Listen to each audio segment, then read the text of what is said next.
everyone, and welcome to another Cut It Out Monday video. Today's video we're going to actually be cutting with the Cricut using the iPad app.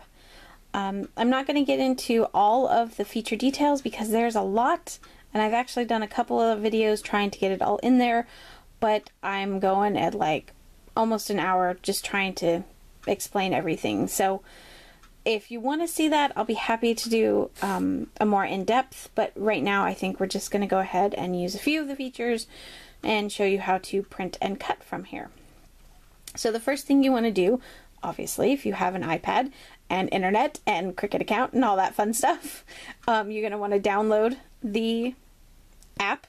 Just go to your Apple Store, or your App Store, excuse me, and type in Cricut and find the Cricut Design Space, which is usually the first one that pops up, and hit install.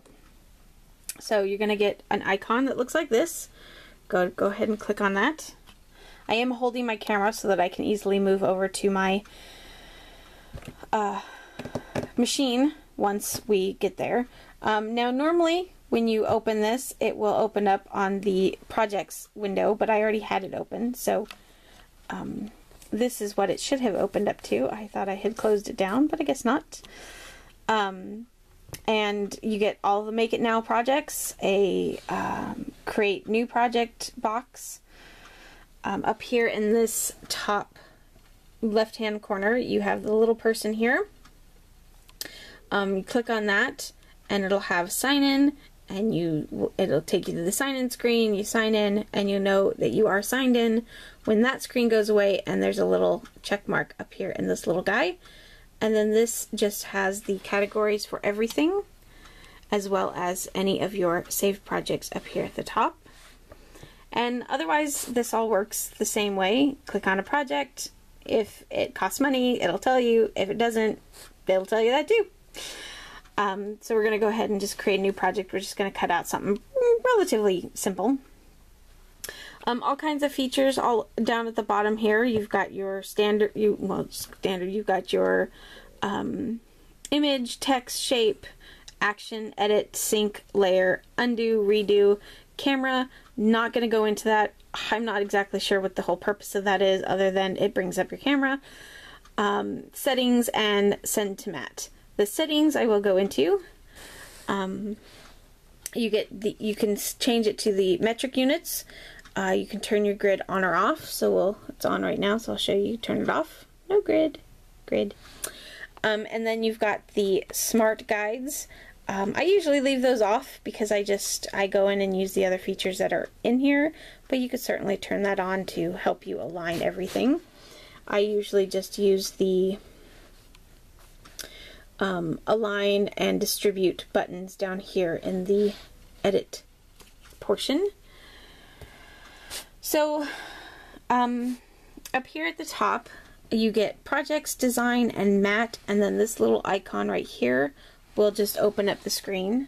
So you've got everything's taken away, so you have a huge screen. Click it back, everything comes back.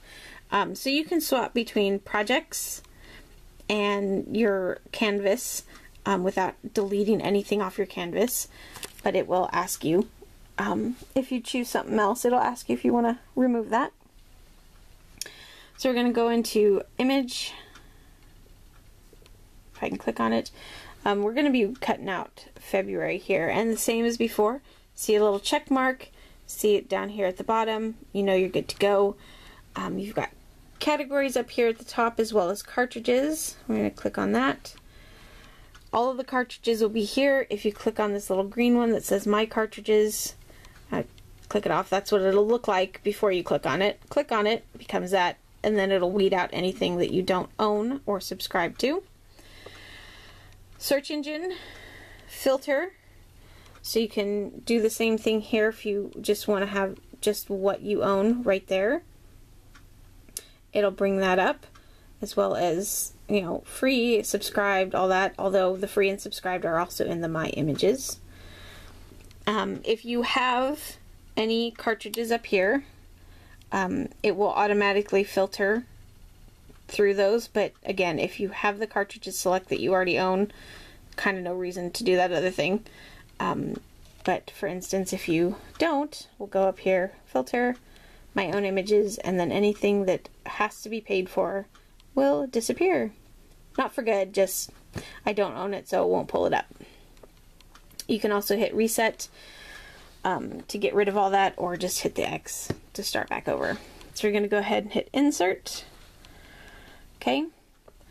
Click on, let me zoom in so I can stop moving my camera as much. Click on him and you get the X to delete, the lock. Click on that and that'll unlock the sizing, and you can see the little arrow here change.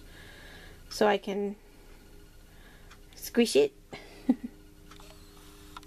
or make it super long and thin.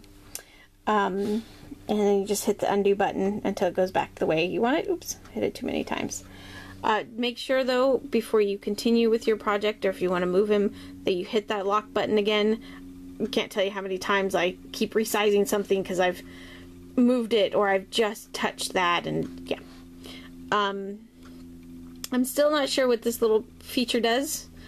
I've never actually used it, so I can't tell you. And then this will just let you rotate the image. Okay, let me move this over this way a little more. You do have the ability to look at your print, and we'll get into that here in a minute. But for the most part, everything is still the same. Layers, brings up all the layers here. But instead of clicking on, instead of clicking on the image to bring up the little box, you click on this arrow, and that'll bring up all of the features there. So cut, write, score, print, change the color, or change the shade of the color, change the color. We're going to leave it as is. And we're going to go ahead and click on print. So that will allow you to print as well. And we're going to go ahead and send to Matt. I want to show you what that looks like. If you've already had a project on there, it'll ask you if you want to replace it. I'm just going to go ahead and replace that.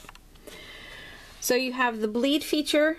I always turn that off, just depending on what I'm doing. If I had the two layers attached to each other, that wouldn't matter. But as you can see, I'm going to turn it back on. It got all fuzzy. Turn it off. So you could leave the bleed on there to do that. But what I wanted to show you was that for a long time you couldn't even look at the screen. It would not pull up the print feature. It was not part of the app. They brought it to part of the app, which was fantastic, but I did find out that I cannot print from mine. So but I want to show you how you would do that. So you'd go down here to where it said print. A window would pop up. You'd go to find your printer. Mine won't look for a printer because my printer is not compatible with my iPad, or my iPad's not compatible with my printer, or I don't know. I do know that there's a AirPrint out there, so I don't know if it's a special feature on a printer or if it is a special printer, but that would be something you would need as well. But if you know you can print from your iPad, give it a shot. See if this works. If it does, great. If not, yeah. I look at it as being, I'd have to be in the back anyways. My machine is back there, so I'd have to go back to it. My printer is back there, so I'd have to be back there to get the thing, you know, so just, you know, I'm not too worried about it. So, yep, right there. No AirPrint printers found. So that's what you would need to print. But otherwise, once it was there, you would just select the printer, hit the number of copies, and then up here in the top corner it says print. So there's that. Okay, so we are going to size this out to be, let's see, let's go with 11 inches. You can go down here at the bottom and type the numbers in, but this was just as easy for me. I'm going to go ahead and, oops, no, I don't want to send to Matt because I have to change it. So layers, I'm going to go into the right one, hit cut. I'm also going to make the background there because I want it to be a little more stable. Send to printer. Yes, I already have something on there. I want to replace it. And now I'm good to go. I'm going to go get my machine ready and we'll get started. Okay, so I set up my iPad over here on my little tray right next to my machine so that you can see both, but I wanted to show you. So after you open it, turn it on. You do need, if you have a Cricut Air or one of the machines that have Bluetooth already in it, you don't need this, but I had won this, so you do need the Bluetooth adapter, and that's what that is, sticking out right there, and you know that it's on when it shows up blue. So once your machine is ready to go, and you go ahead and hit cut, and this little window will pop up, select accessory. I'm going to give it a minute, see if it highlights it. Okay, that is what my machine is labeled as. Click on that, wait for that to load, and then it's still loading down there. I'm going to go ahead and set this down so I can get my paper ready to go.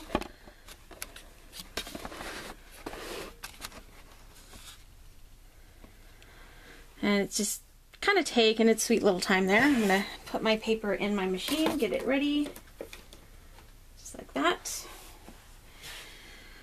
Sometimes this happens. It just seems to be taking a little bit longer. Sorry, my tray is a little wobbly. Let me see if I can fix it. Hold on a second. Okay, there we go. Got it to work.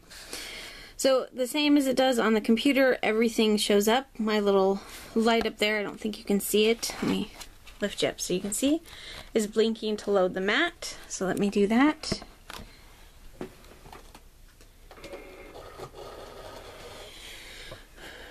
Okay, and make sure that you set your dial. This is regular cardstock, so I'm just gonna do that.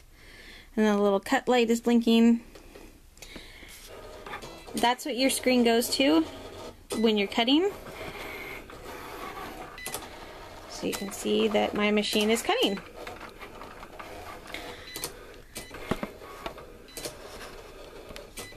So I'm going to finish cutting all these out and then we'll come right back to it.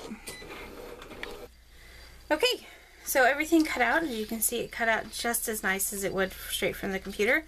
I decided not to go with the pink because I kind of like the way the black or the red looked against the black. It really made it pop. So I'm just going to go ahead and glue this down. Well, yeah, I'll glue it down. So that's it, guys. That's today's video. Like I said, if you want to know a little bit more about all the features, I'll be happy to do that, but it will be a little bit lengthier of a video, or I'll make it into parters. I don't know. But for now, I just wanted to show you how to set it all up to cut